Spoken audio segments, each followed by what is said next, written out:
Go.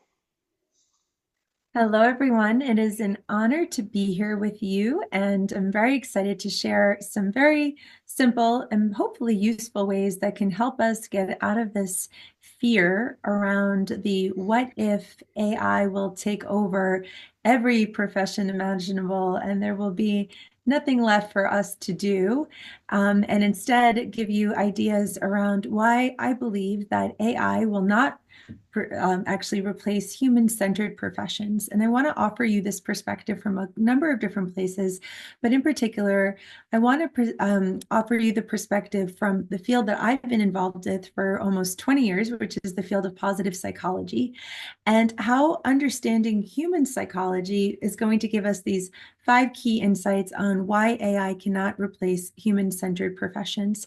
In particular, the professions I focus on the most in my work is the profession of helping people become coaches and speakers, or I trained therapists and others who are working one-on-one with people. I work with consultants, I train school teachers, and many of these people are concerned. They're going, is my job going to be replaced with AI?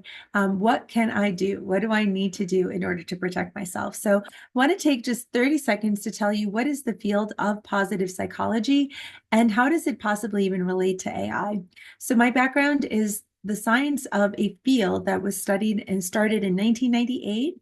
And it's based on the idea that traditional psychology was trying to figure out how do you fix what's wrong with people? How do you get rid of that which isn't working? And so this was largely in the domain of therapists and of psychiatrists who were trying to fix that which was ailing a person.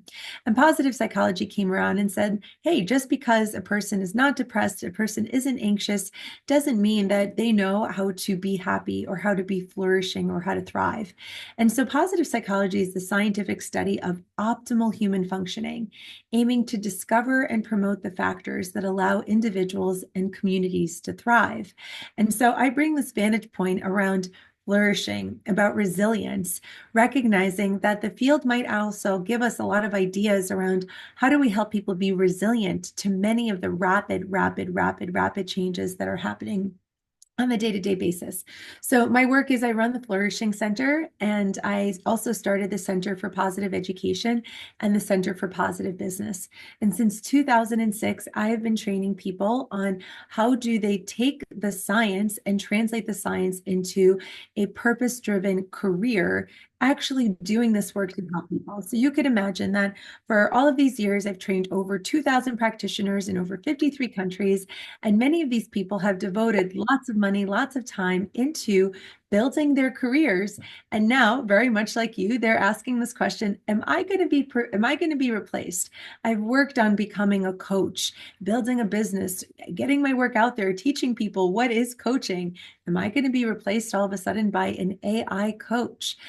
People who I've trained who are out there teaching and speaking and training these skills. Am I going to be replaced by other very rapid teachers that are available at all hours of the night? Whenever I have a question, it's just going to go ahead and give me an answer. Consultants that I've trained that come in to work with schools and with organizations, they're going, am I still going to be needed? Are people going to want to work with me? And everywhere in between. We have a lot of people who, during the pandemic, also made a rapid switch to wanting to step into these fields, into more human-driven professions. And like you, many of you who are on the line, whether you're involved in technology, we're all asking this question, how will my life change now that AI is a big part of the equation?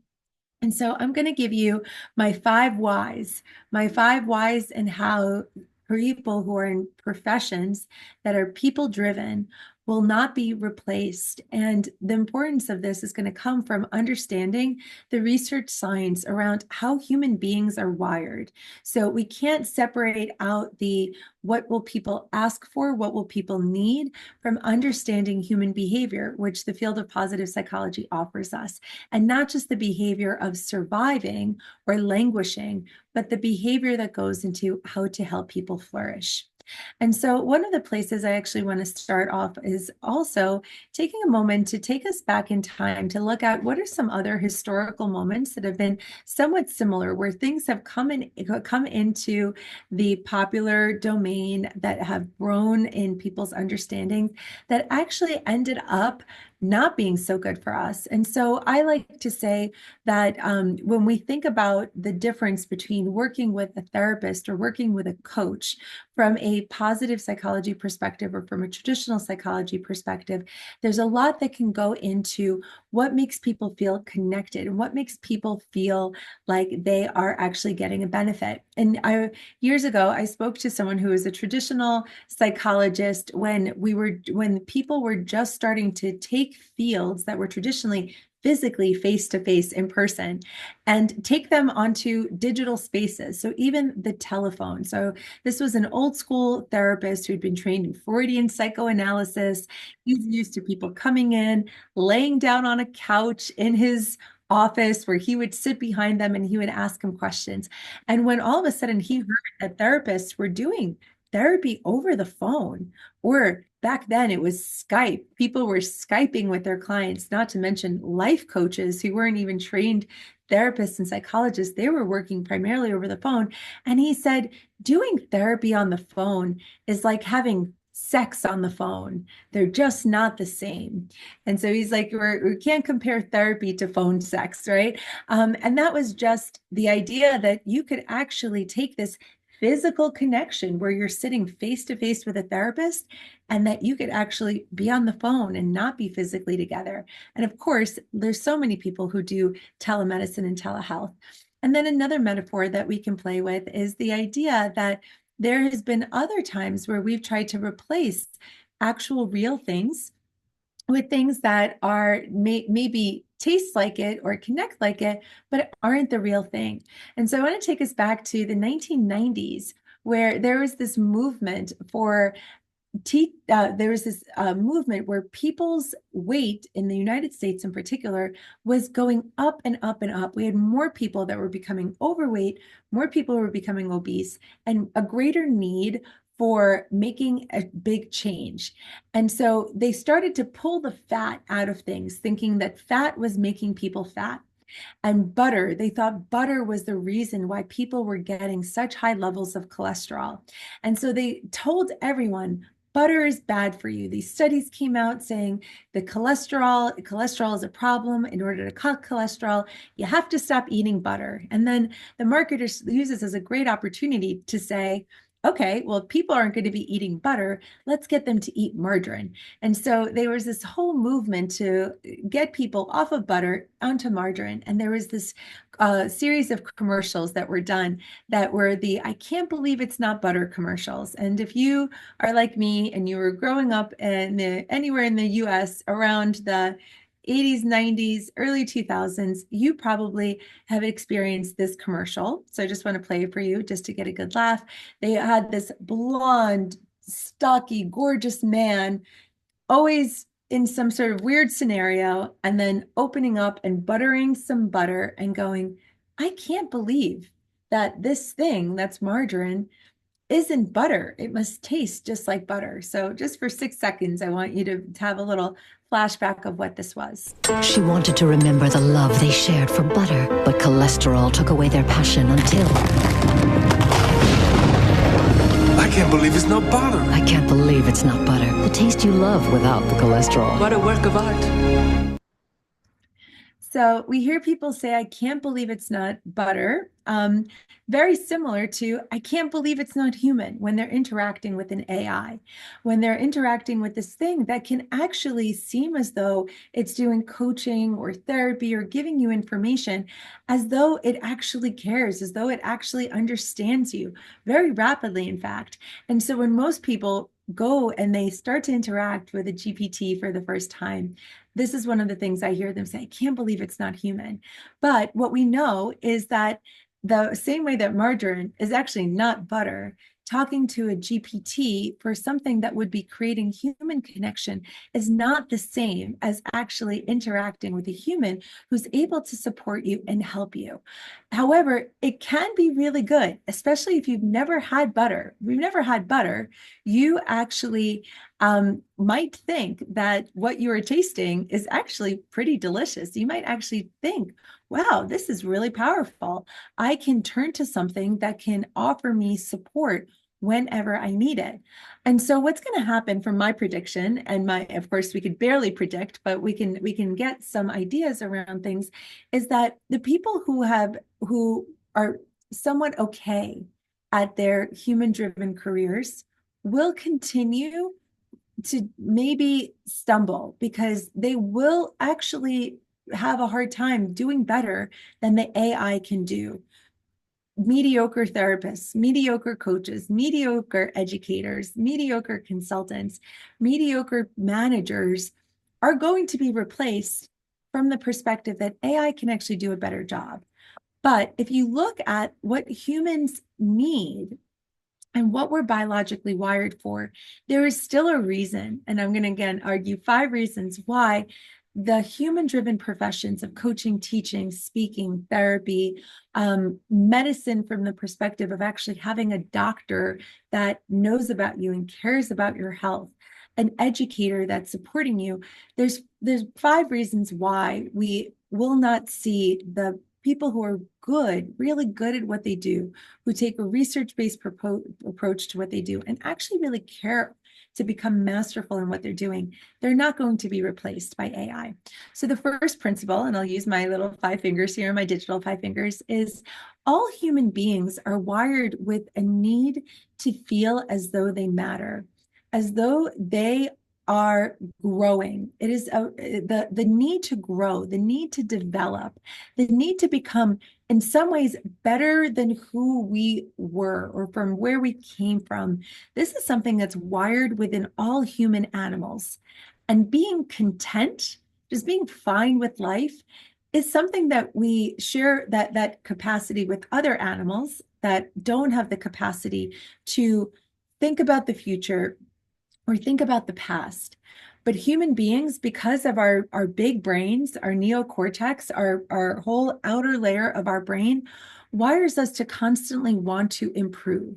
And with that comes all sorts of fears. So the capacity to think about the future wires human beings with a fear of, well, what if I can't do it? What if I can't handle it? What if I don't have what it takes?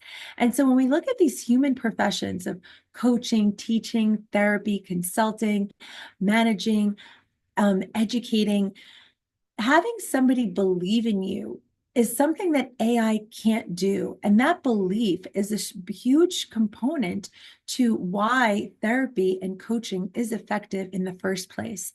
Or I invite you to think back to, of all the teachers that you might have had from childhood, which teachers made a lasting positive impact on you, not a lasting negative impact? There's a whole host of ways in which I can't wait for AI to take over education, for all those poorly trained teachers that made kids feel terrible about themselves, made kids feel like they couldn't learn, made kids feel like there was something wrong with them, put them down, didn't know how to explain things properly, and therefore got really impatient with children.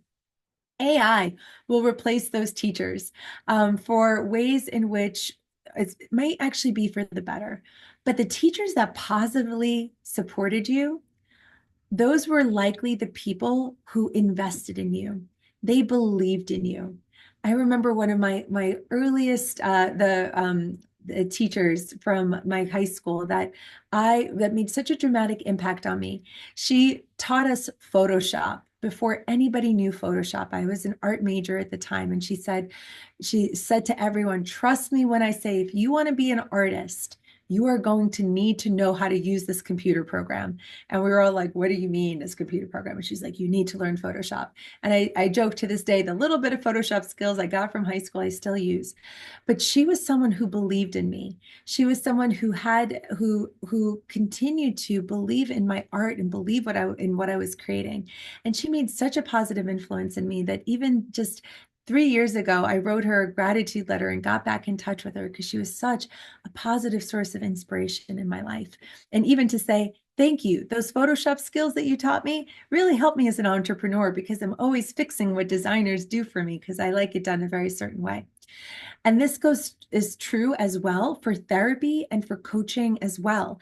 They've done studies where they've tried to compare what type of therapy is actually better than the other, because we have so many types of therapy. We have solution-focused therapy, cognitive behavioral therapy, we have DBT, ACT, CBT, all these acronyms for different approaches to therapy. And years ago, they did a study to actually look at which is the most effective type.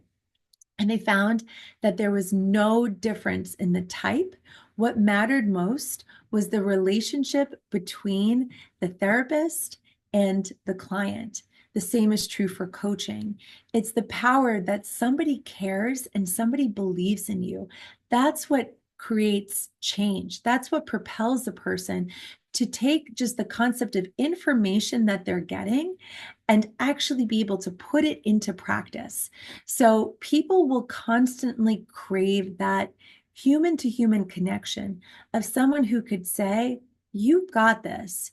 Not because I'm just statistically thinking about how many people might have gone through this sort of thing before, but it's the difference between acquiring information and turning that information into knowledge.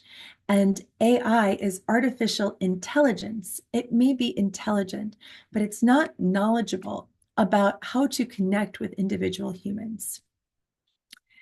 Number two, and then another question. Then we get to the question of, can an AI empathize with you? Of course, we know we can't, because by definition, empathy is the ability to take on the emotions that a person feels and literally put yourself in their shoes. And when we think about, can an AI empathize, they can't empathize with you because they do not feel. However, I don't want to stand here and say, oh, no. The only reason AI is not going to replace human professions is because they don't feel anything. They don't have emotions, and humans need empathy in order to connect with one another. That's actually not true. What humans need is they need to feel felt. People need to feel felt, that sense of, oh, you feel me. We as human beings, we have a need to be heard. Oh, you hear me. Oh, you see me. Oh, you feel me. We can even think of those, and research shows we can actually look at those as deeper and deeper and deeper and deeper levels of connection. On the outside, it's, I see you. And then it's like, oh, I hear you. And then on the deepest level, I feel you. And there's many ways through wonderful programming and sophisticated program that's only going to get more sophisticated, that we will see that an AI can fake that empathy, fake this aspect of, I see you, I feel you, I hear you. However, it's up to the person as to whether or not they feel felt. So in my own career, I run the Flourishing Center, and I run a certification program where I've trained thousands of people. And so as soon as I had the capacity to, I built out a custom AI for my students to be able to use. So the program that I teach is called CAP, and I built them an AI tool called Cappy. And Cappy has the capacity to do coaching. And so even just recently, I went in there and I asked Cappy to coach me, and I put in all the things that I was going through. And Cappy was incredibly empathic from the AI perspective to what it is that I was going through. And it was up to me as the human being to actually let Cappy, let me feel felt, to actually feel validated in that feeling. So while I know it's a computer, doesn't have feelings, it did create that soothing for me when it wrote back to me, wow, Emiliya, sounds like you're going through a lot. And I hear how important your work is to you. And that makes sense that it would be so stressful for you. And you're really putting a lot of responsibility on yourself. And it's based on all the things that my computer program knows about me. It knows my zodiac. It knows my tendency to be hyper responsible and a hyper helper. It knows what my role is. It knows how much I care about my students. And it seemed as though it empathized with me. And so there is this aspect around it's not enough that it's not that we're saying, oh, the reason AI is not going to replace humans is because it can't feel and it can't empathize. Because if I, as a human being, will let myself be felt, then that's up to me. Likewise, you can have a human empathizing with me, going, wow, Emiliya, I feel you. And if I'm choosing not to let that in, I can go, you don't understand what I'm going through. You don't actually understand. You don't feel me. So that is an internal game. But it's something we want to keep in mind around how we are thinking about these human interactions. The second reason that human beings are going to continue to want to interact with humans in human to human professions is AI can't share its story with you. It can tell you a pretend story. It can tell you other people's stories, but it can't tell you a story about its own lived experience. And I keep referencing that human beings have this neocortex. And this is really important because this outer layer of our brain is what separates us from other animals in the animal kingdom, like dogs and donkeys and horses and dolphins and elephants. And there are a lot of advanced species out there that are continuing to grow and develop a neocortex. But this neocortex currently is one of the things that separates us from all other animals in the animal kingdom. And with this neocortex, human beings are wired for specific things that we need. So we're wired with a need to feel like we are social as a result of these big brains that we have, because we didn't try to, for thousands of years of evolution, try to outmuscle other animals. We built connections with other people as a way to actually survive. This is why chronic isolation, chronic sense of feeling lonely, chronic sense of there's no one out there that has my back is actually so physically dangerous to our health and to our well-being, is because our brain's development has wired human beings to be social creatures. It's also wired us for storytelling. For thousands of years, the way that we spread news was through gossip. The way that we spread history wasn't through classrooms, and it wasn't through textbooks, and it wasn't through AI. It was through storytelling. So human beings, we are wired to want to respond to stories.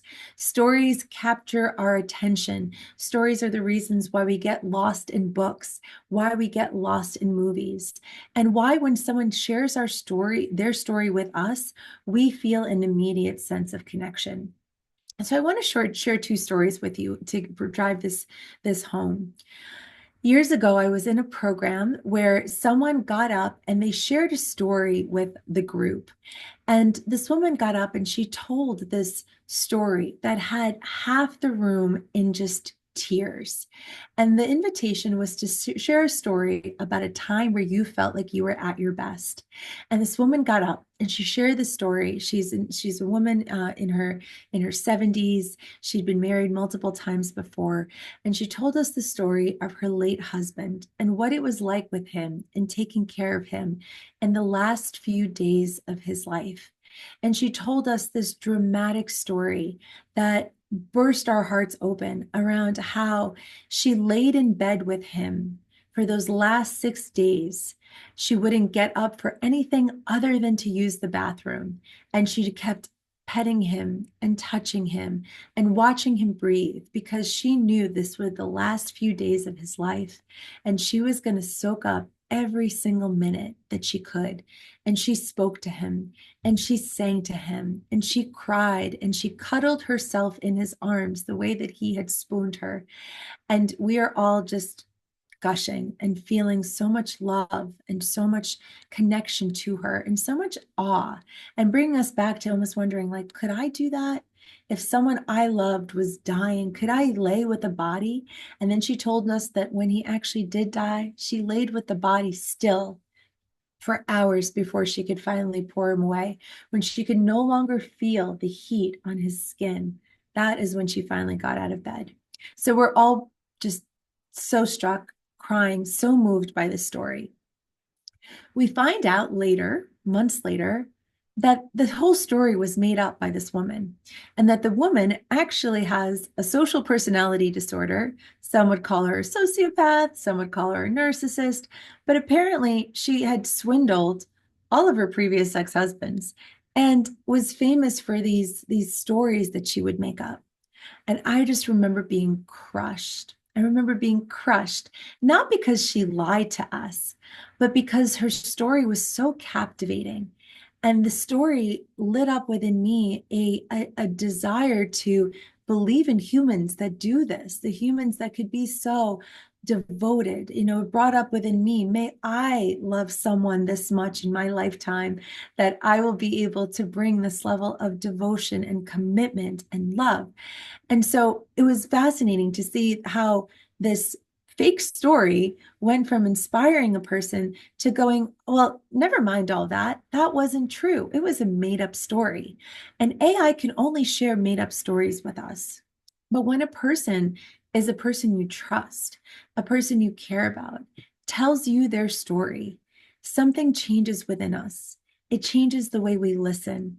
It teaches us about ourselves. We are wired to want to learn from other people. So oftentimes when I'm talking to people in helping professions, in careers where they're interacting with other humans, in particularly therapy and coaching, which even before AI was a field where people needed support in understanding how to scale themselves. Because most people in healing, teaching, coaching, therapy type of professions often perform miracles by the hour, and you are limited to what only you can do. So it can be very hard to scale your work because there's only hours in the day. Some of you on the line may be developers, and so you know what this is like. You are limited by how much you can produce, and that time is the big aspect of this. And so for years, I'd been training coaches and therapists in how to actually offer group coaching and group therapy, because you can get so much further with your clients when they're able to learn from each other's stories. Stories help people know they're not alone. And there's this aspect that human beings are wired to need compassion, and compassion for ourselves happens when we treat ourselves with kindness, but also when we have a sense of shared humanity with other people. And of course, when we are mindful and present enough to be able to do so. So stories wake us up, real stories wake up our heart, wake up our spirit. And it's because of the way that human beings are wired. In fact, when we say human beings are Homo sapiens, that refers to the fact that sapien is a Greek word for the word wisdom. Sapio, wisdom, sapiosexual, wise. And so humans as Homo sapiens refers to wise human, wise man. And that wisdom is this neocortex that we refer to. And so much so that we are wired to think about the future, think about the past, and connect to stories in such powerful ways. Many scientists say that we should not be called just Homo sapien. We should be called Homo narrativus, storytelling man, because we are wired to tell stories, to want to relate to stories. When we hear stories that help us understand ourselves better, it's such an important thing. And we're never going to lose that desire or that craving.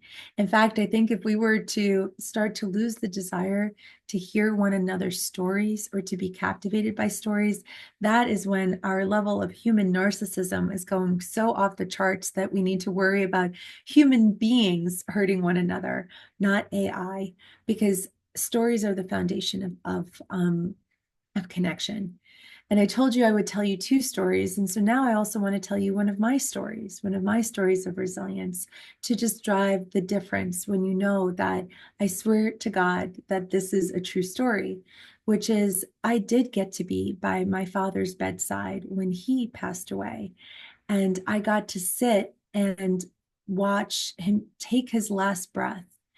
And I remember being there, and just to give you some context, it was COVID-19. It was September, September, what are we talking about? It was March 30th, 2020, when COVID had only broken out about 2 months before. I had already lost my mother years before that, and my brother when I was 14. So my father was the last living member of my family. And when my mother had passed, I wasn't able to be there for her when she passed away. I was there every single day with her in hospice. But the moment that she passed away, I happened to have been elsewhere. And so for years, I held on to this guilt that I couldn't be there for her when she took her last breath. And when my father was passing, I knew that with COVID-19, I didn't want to call 911 or send him to the hospital, because that wasn't what my father wanted.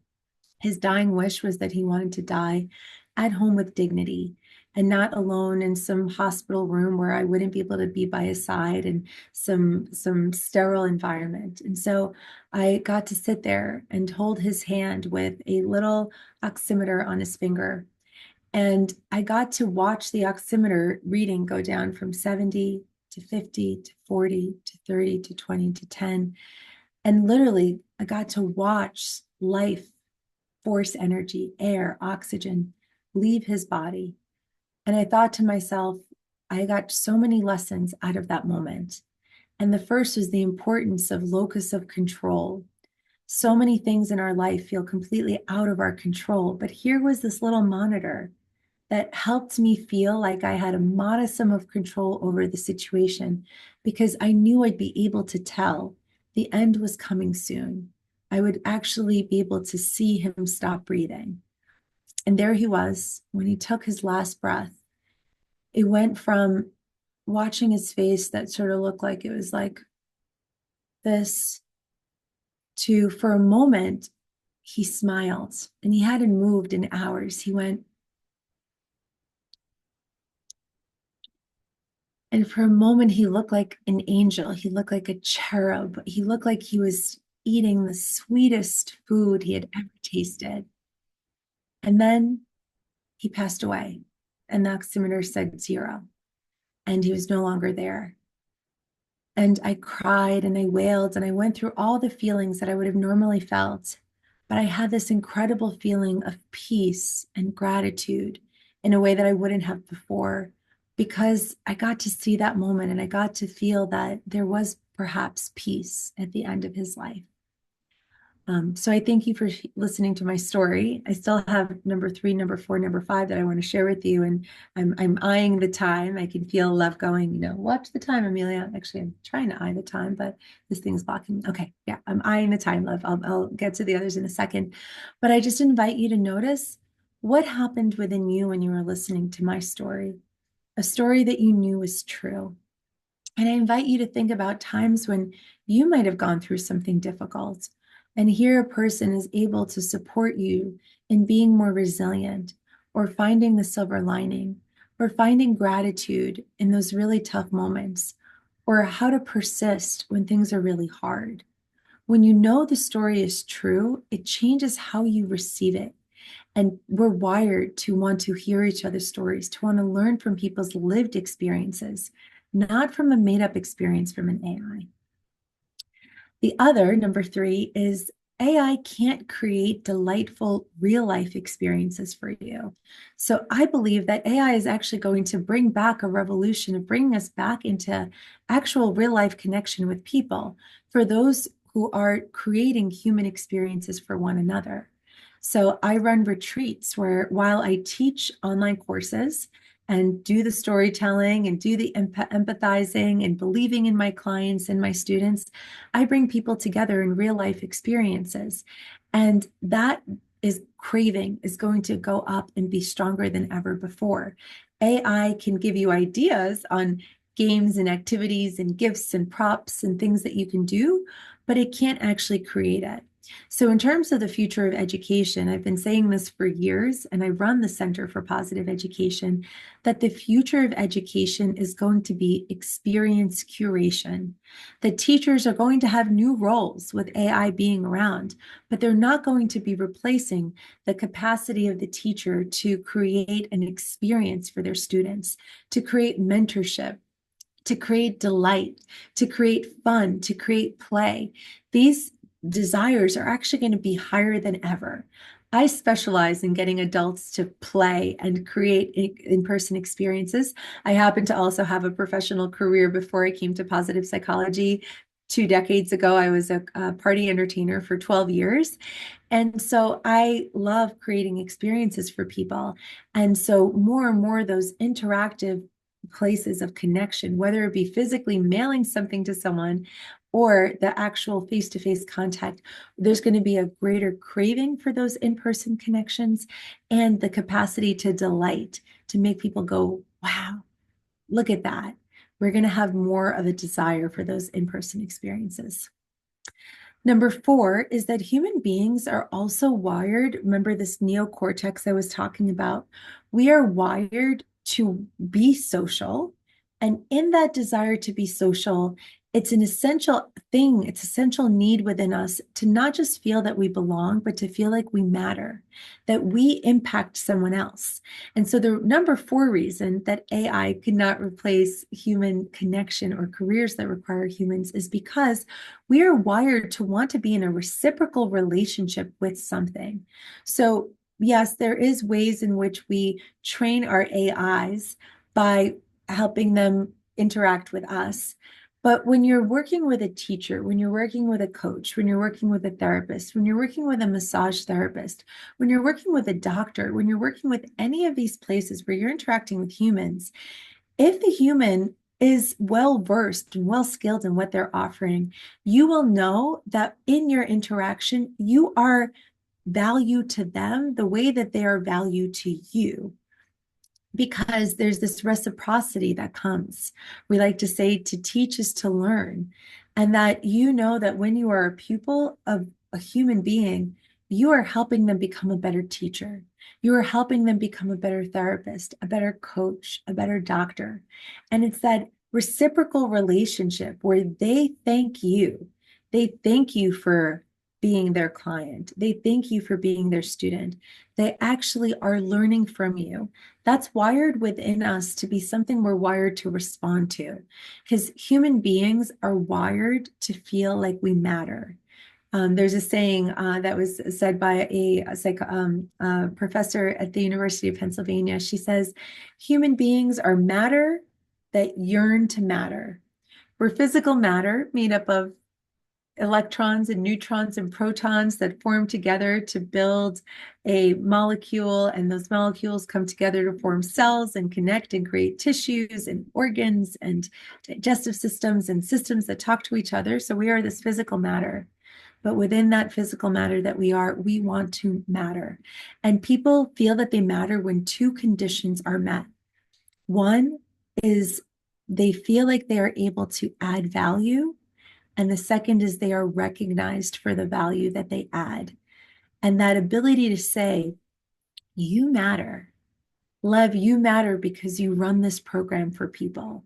You matter because you're helping people feel like they can stay ahead of the curve of what's happening in AI. What you do matters, drives a sense of meaning and purpose within human beings that we are wired to crave, we are wired to pursue, we are wired to invest in. And AI is not going to create that type of reciprocal relationship. It might become a better AI for you, which is good. You're going to feel, you're going to like your AI for that. But it's not going to give you that sense of what we all need as human beings, which is to connect with something greater than ourselves, especially once our basic needs are met.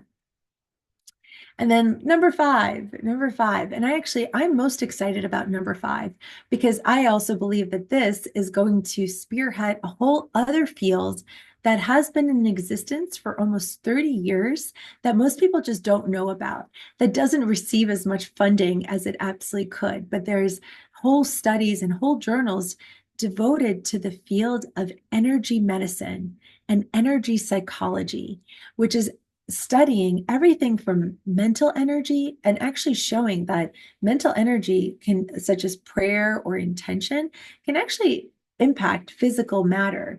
They're running studies on water and the impact in double-blind randomized placebo-controlled studies and how the water will impact seeds and even how it impacts people's mood of food that was infused with intention.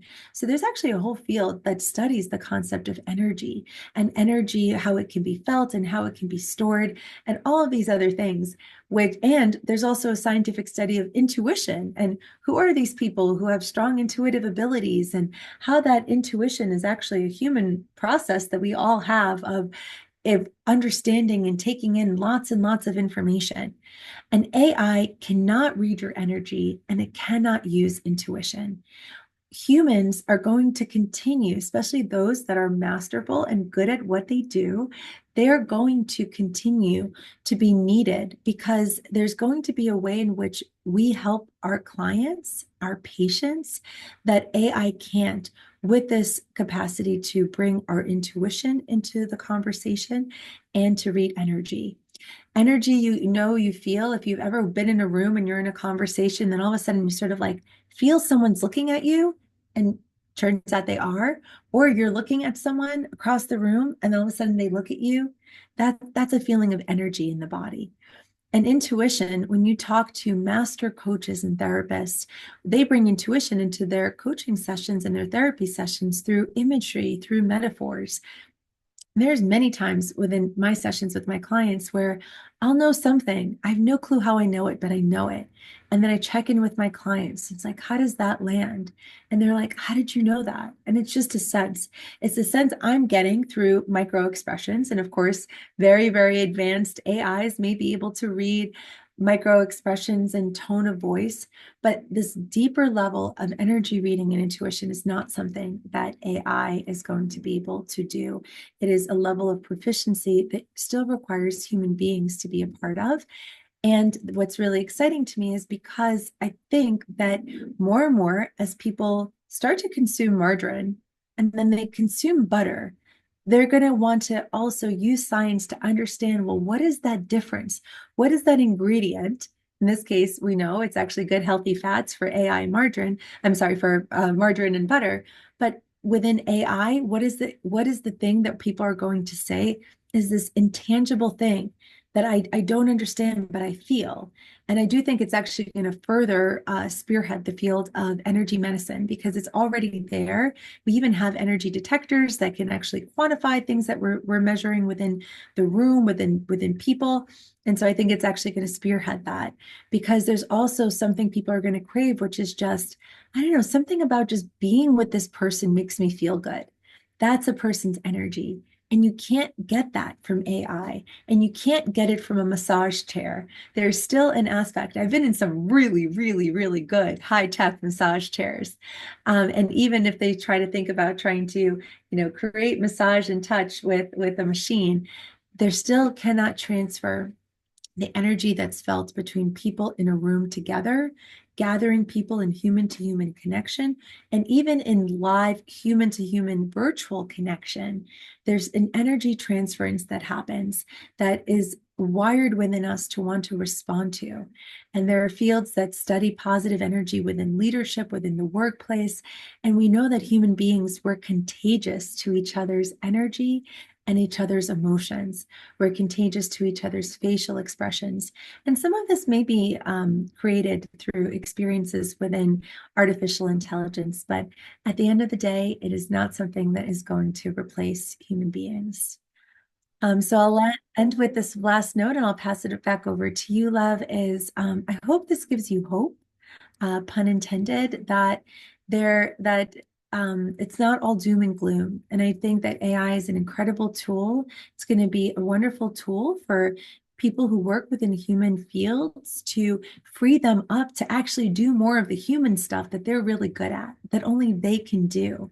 And I encourage those of you who are considering career changes, if you are thinking about more human-oriented professions, look me up. You can find me at www.theflourishingcenter.com. You can email me at emiliya.com. Happy to have some conversations with you around what possibilities are out there, and what types of things people need to know to be exceptional in their human-to-human connection fields. And hopefully this gives you some hope. And a call to action that I like to leave people with is to be the butter, meaning if all people know is the taste of margarine or the experience of AI, and they don't get to experience people in doing their profession really well, they won't know any better. But the more we start consuming our own butter, meaning being consumers of human-to-human interaction fields, and the more we offer really great experiences, the better. So with that, Lev, I'll pass it on over to you. I think I may be a little over the time that you had wanted me to, and I apologize for that. Oh, it was really good and it was really unusual. First of all, thank you. Second, listeners, do you have any questions? Hello? Thank you. Yes, This was very interesting. Did you ever met somebody or some information about Norbekov system from Russia? The Norbeck system? Norbekov. Norbekov. No, do tell. And can you Worth to tell, worth to check you. I passed in Israel, did 3 trainings, and they make miracle. Like they're healing people through positive. To be positive, they make them very successful in business. But mainly, I saw how they're healing people and developing intuition. Mm-hmm. Yeah, I just, of course, I'm not going to lie. You're asking me a question I don't know, and while you're asking it, I'm ChatGPT asking the question to just right in the background. Not sure. ChatGPT is English. ChatGPT is English, and Rebecca is pure Russian. Yeah, well, no, I found it online. So the DVD Development of Intuition, the Norbekov system. Not only intuition, also health. Also health. They make miracles. Yes. So I sent you an invitation to connect through LinkedIn. Perfect. And I can tell you a lot. You will be very surprised how good it is.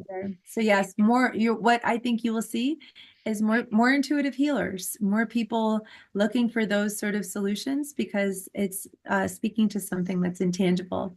AI can't use energy to heal you. Yeah. Well, what I took from this is that being mediocre will in anything. You have to become the best, and right, this is great. Okay, thank you very much. So then I will stop the recording.